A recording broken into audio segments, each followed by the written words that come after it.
Два канадских рыбака из провинции Онтарио прибыли на озеро с целью выловить окуня, щуку или судака. Но в тот майский день из воды они вытащили куда больше улов, чем предполагали. Находясь в нескольких метрах от берега, они услышали какой-то звук. Он был похож то ли на плач, то ли на хныканье.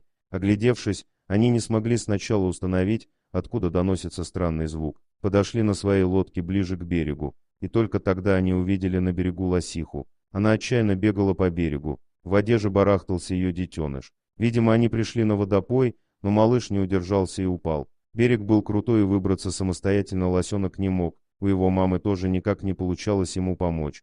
Поначалу рыбаки решили не вмешиваться в эту историю. Мужчины посчитали, что взрослое животное само найдет способ спасти своего ребенка. Да и к тому же лосихи, как и любые мамы, очень агрессивно защищают своих малюток от других особей, даже если те хотят им помочь. Рыбаки отплыли подальше и скоро сконцентрировались на поимке рыбы. Прошел час, однако мысли о маленьком животном, попавшем в беду, не оставляли людей в покое. Оба рыбака решили посмотреть, как там идут дела по спасению лосенка. Когда они подплыли к берегу, то увидели, что малыш все так же барахтается, неуклюже стараясь выбраться из воды, а вот его мамы нигде не было видно. Она исчезла.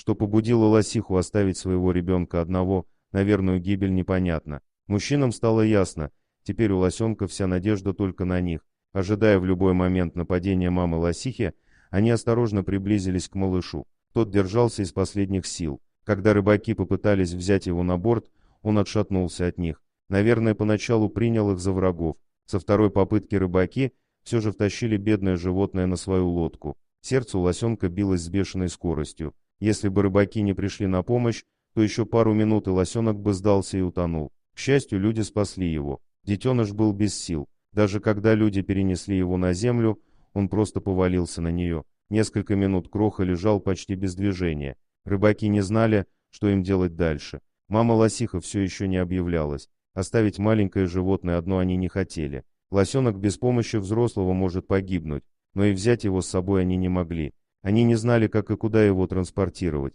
но ответ скоро был найден. Через несколько минут объявилась мамаша спасенного лосенка. В чаще леса рыбаки заметили лосиху. Она позвала своего детеныша. Лосенок собрался с силами, поднялся на ноги и пошел на зов родительницы. Взрослое животное, конечно же, не поблагодарило спасителей, но люди и так знали, что сделали благое дело. Дорогие друзья, если вам понравилось видео, поставьте лайк, а также подписывайтесь на канал, где найдете еще много интересного.